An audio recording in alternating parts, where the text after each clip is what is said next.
جملہ کی اقسام، یہ جملہ کی بڑی اہم اقسام ہیں اور ان کو جو ہے وہ یاد ہونا چاہیے، لیکن اکثر لوگوں کو جو ہے یہ جملہ کی اقسام یاد نہیں ہوتی، حالانکہ ترکیب کے اندر، اجراء کے اندر ان اقسام کو پیش نظر رکھنا چاہیے اور ترکیب میں بھی ان کو ساتھ میں استعمال کرنا چاہیے۔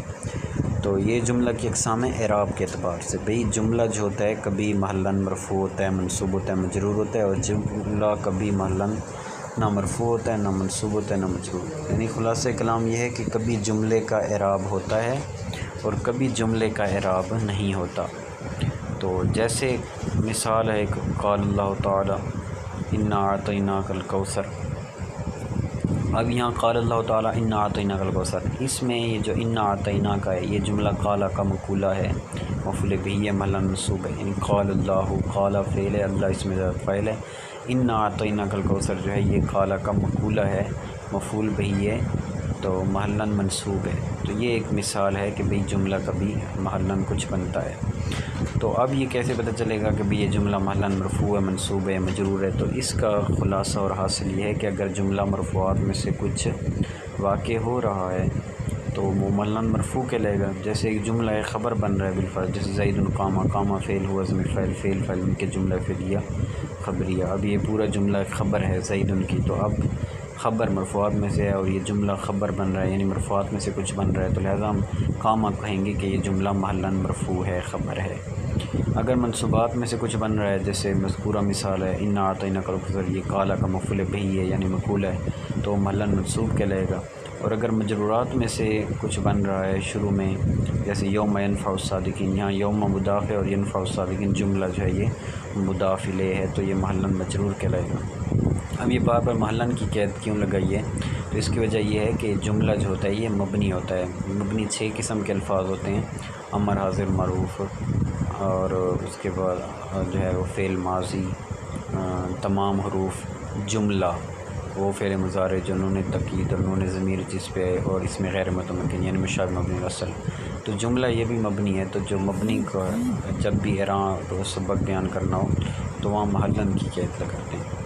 تو جب بھی اس کا اعراب بیان کرنا یعنی مبنی کا جو بنا بیان کرنی ہو، مبنی کی بنا کو محلاً بول کر بیان کیا جاتا ہے۔ تو چونکہ اعراب جو ہے وہ مبنی کے اوپر نہیں ہوتا، اعراب معرب کا ہوتا ہے، مبنی کی بنا ہوتی ہے، یعنی مبنی کی جو حرکت ہوتی ہے اس کو بنا کہا جاتا ہے۔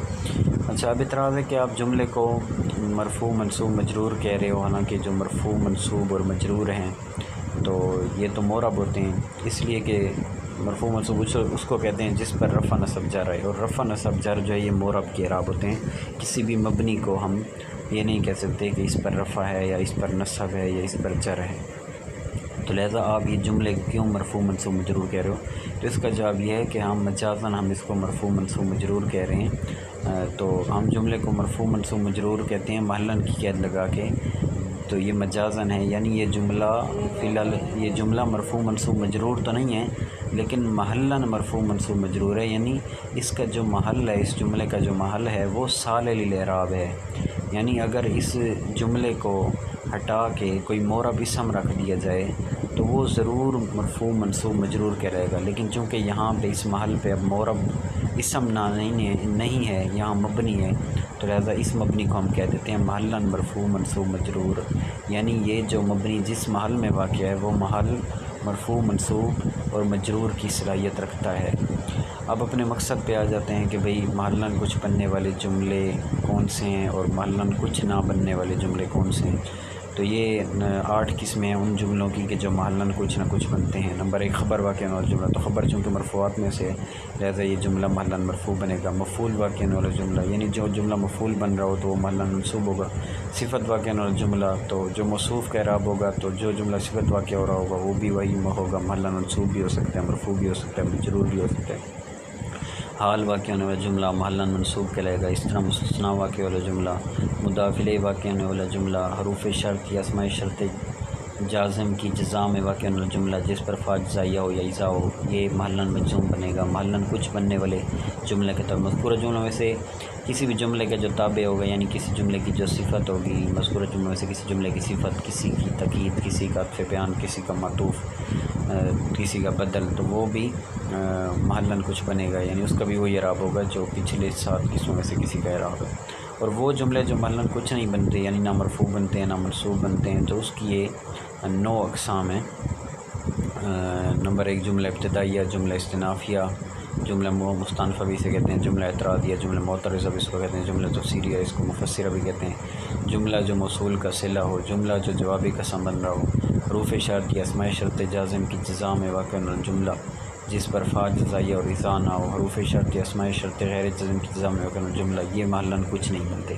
اور اس طرح مذکورہ جملوں میں سے کسی کا تابع، یعنی کسی کی صفت، کسی کی تاکید، کسی کا بیان، کسی کا بدل، تو یہ بھی محلاً کچھ نہیں بنیں گے۔ یہ تمام بحث جو ہے موسوعۃ النحو والصرف والاعراب کتاب ہے، اس کا یہ ترجمہ کر کے لکھا گیا ہے۔